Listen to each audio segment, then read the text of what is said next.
అదే RTV app వార్తల్ని క్షణాల్లో చదివే అవకాశం ఉంటుంది. ఒక న్యూస్ పేపర్, ఒక టెలివిజన్ ఛానల్ మీ చేతుల్లో ఎప్పుడూ ఉంటాయి.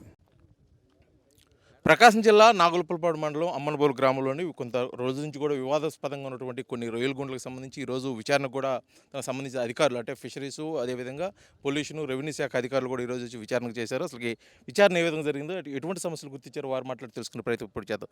సార్ చెప్పండి, ఈ వివాదం చాలా రోజుల నుంచి జరుగుతుంది, చాలాసార్లు కూడా కంప్లైంట్ చేయడం జరిగింది. అసలు ముఖ్యంగా మీ దృష్టికి ఏమొచ్చింది? ఈరోజు ఈ యొక్క పీజీఆర్ఎస్ పిటిషన్ మీద ఎంక్వైరీకి రావడం జరిగింది. ఎస్డిఎల్సి కమిటీ మెంబర్లు అందరం కూడా ఈ యొక్క చెరువుల్లో వాళ్ళు ఏమంటే వీళ్ళు వదిలే ఉప్పు నీరుని డైరెక్ట్గా స్ట్రైట్గా ఉలిచి చెక్ డ్యాము ఇన్సైడ్ వాకి వదులుతున్నారు. దానివల్ల వాటర్ పొల్యూషన్ అవటం వల్ల అగ్రికల్చర్ ల్యాండ్కి తర్వాత డ్రింకింగ్ వాటర్ ప్రాబ్లం వస్తుంది అని చెప్పేసి వీళ్ళ కంప్లైంట్ చేయడం జరిగింది. దానిలో భాగంగా ఈరోజు ఈ కమిటీ మెంబర్తో విచారణ చేశాము, ఇన్స్పెక్షన్ చేసిన దానివల్ల దీంట్లో తేలింది ఏంటంటే అండి, వీళ్ళు వాటర్ అంతా కూడా బయటికి డైరెక్ట్గా ఇన్సైడ్ డ్యామ్లోకే వదులుతున్నారు. ఇది పక్కన ఉన్నటువంటి వాగు అది ఎప్పటి నుంచో మంచినీళ్ళ వాగు, ఆ వాగులోకి వదులుతున్నారు.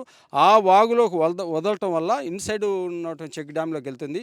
ఇది పూర్తిగా వైలేషను. రెండోది ఏంటంటే వీళ్ళు తీసుకున్న లైసెన్సు ఎప్పుడు కూడా సిఏ లైసెన్స్ వాటికి కంపల్సరీగా చెక్ డ్యామ్ అనేది మన అవుట్లెట్ అనేది పెట్టాలి. అవుట్లెట్ కూడా వాటర్లో వదిలిపెట్టేటప్పుడు కదా అది డైరెక్ట్గా వెళ్ళాలి. వీళ్ళు ఏంటంటే మేము 5వ నంబర్ పాండ్లోకి వదులుతున్నాము, అక్కడి నుంచి పైపు ద్వారా వేరే చోటకు పంపిస్తున్నాం. పైపులో నాట్ అలౌడ్ అండి.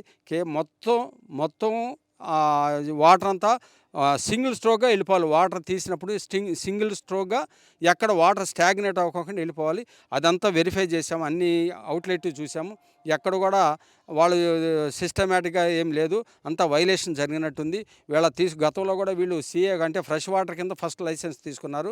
తర్వాత ఇది పీపీటీ ఎక్కువ అవుతుంది అనేసరికి వాళ్ళలో ఇది 25 పీపీటీ వాటర్ తోటి వీళ్ళు కల్చర్ చేస్తున్నారు. అదే వాళ్ళది ఎంక్వైరీ మేము 7 పీపీటీ 5 పీపీటీ అన్నారు.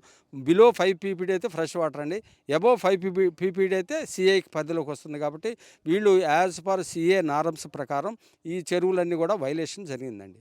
ఇది మీరు ముఖ్యంగా చెప్పండి, జరిగిన సంఘటనల మీద కూడా విచారణ చేసి ఒక నివేదిక ఇవ్వబోతున్నారు. అంటే చర్యలు ఏమైనా తీసుకోబోతున్నారా? ఏమన్నా దీని మీద మేము ఎస్డిఎల్సి కమిటీలో ఒక రిపోర్ట్ తయారు చేసి మాకు ఎస్డిఎల్సి కమిటీకి చైర్మన్ ఆర్డీఓ మేడం, ఆర్డీఓ గారికి ఈ యొక్క రిపోర్ట్ సబ్మిట్ చేసి ఆర్డీఓ దగ్గర నుంచి త్రూగా డిఎల్ఎస్ఏ ఉంటుంది, డిస్ట్రిక్ట్ లెవెల్ కమిటీ ఉంటుంది. డిఎల్ఎస్సికి మేము అది సబ్మిట్ చేస్తాం రిపోర్టు. ఇన్ టైంలో ఏంటంటే డిఎల్ఐసి ఏం చేస్తారంటే అది అవన్నీ పరిశీలన చేసి వాళ్ళు కూడా ఒకవేళ డౌట్ వస్తే డిఎల్ఐసి కూడా ఒకసారి విజిట్ చేసి వాళ్ళు కూడా ఇస్తే దీని మీద చర్యలు తీసుకోమని ముందు లైసెన్స్ రద్దు కోసమని సిఐకి అప్లై చేయడం జరుగుతుంది. తదుపరి జిల్లా కలెక్టర్ గారి ఆదేశాల ప్రకారం ఎలా చేయమంటే మేము తదుపరి కలెక్టర్ గారి ఆదేశాల ప్రకారం దీని మీద చర్యలు తీసుకోబడుతుంది. ముఖ్యంగా మీరు చెప్పండి, అంటే పొల్యూషన్కి సంబంధించి అంటే ఈ పొల్యూషన్ వైలేషన్ కూడా అంటే కొద్దిగా వాటర్ విషయంలో కానీ అంటే చెక్ డ్యామ్కి మంచినీటిలోకి వదులుతున్నారు అనేది ఇప్పుడు ఫిషరీస్ శాఖకు సంబంధించిన అభియోగం. దానికి సంబంధించి ఎటువంటి చర్యలు ఏమైనా ఉంటాయా? ముఖ్యంగా మీ నిబంధనలు ఏమున్నాయి? మా నిబంధనలు స్పెసిఫిక్గా వీటి మీద ఏం లేవండి, అంతా సిఏ నామ్స్ ప్రకారం వాళ్ళ ప్రకారమే ఉంటాయి. ఈ సిపిఎస్ ఛానల్ ఒకటి కట్టాలని చెప్పి సార్ చెప్తున్నారు. ఆ సిపిఎస్ ఛానల్ లేదు, డైరెక్ట్గా ఫ్రెష్ వాటర్ బాడీలోకి వదులుతున్నారని చెప్తున్నారు. కమిటీ ప్రకారం ఎలా ఫర్దర్ యాక్షన్ తీసుకుంటే అదే ఉంటుందండి, సెపరేట్ డిపార్ట్మెంటల్ సైడ్ యాక్షన్ ఏమి ఉండదు, కమిటీ ప్రకారం. ముఖ్యంగా కమిటీలో భాగమైనటువంటి రెవెన్యూ శాఖ కూడా ఉంది. ముఖ్యంగా రెవెన్యూ శాఖకు సంబంధించి ఇక్కడ ఎటువంటి సమస్యలు అంటే ఇప్పుడు వీళ్ళు తీసుకొచ్చిన వైలేషన్స్ ఏమవుతున్నాయో, నీళ్లు మంచినీటి దాంట్లో వదులుతున్నారు, పైప్ లైన్ సరిగా లేదు అని కొన్ని సమస్యలు కూడా గుర్తించడం జరిగింది. అందులో భాగంగా రెవెన్యూ పరంగా అంటే రెవెన్యూ శాఖ నుంచి మీరు ఎటువంటి చర్యలు తీసుకోబోతున్నారు? మీరు ఎటువంటి సమస్యలు గుర్తించారు?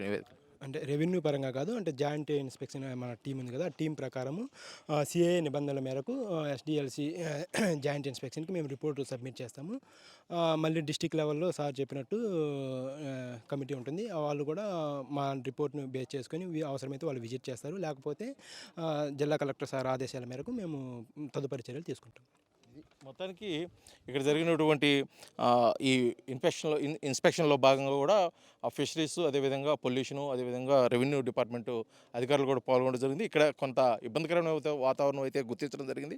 దీనికి సంబంధించి పూర్తి నివేదిక కూడా త్వరితగతిన ఆర్డీఓకి అందించి ఆ నివేదిక ఆధారంగా కూడా చర్యలు కూడా తీసుకోబోతున్నాం. కాకపోతే ఇక్కడ దీర్ఘకాలిక ఉన్న సమస్యలు పూర్తిగా పరిష్కరించడం కోసం సూచనలు అవసరమైతే కూడా దీనిపైన కఠిన చర్యలు తీసుకునే అవకాశం కూడా ఉందని చెప్పేసి కూడా కమిటీ సభ్యులు తెలియజేస్తున్న పరిస్థితి ఇక్కడ కనిపిస్తుంది. వీడియో జర్నలిస్ట్ లక్ష్మణ్తో శ్రీనివాస్, ఆర్టీవీ, అమ్మనబోరు, ప్రకాశం జిల్లా.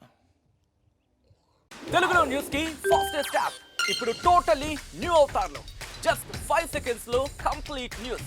సోషల్ మీడియాలో ట్రెండ్స్ కి one stop solution. Live TV app voice search option తో ఇప్పుడే డౌన్లోడ్ చేయండి లేదా అప్డేట్ అయిపోండి. యాప్ లింక్ డిస్క్రిప్షన్ లో ఉంది.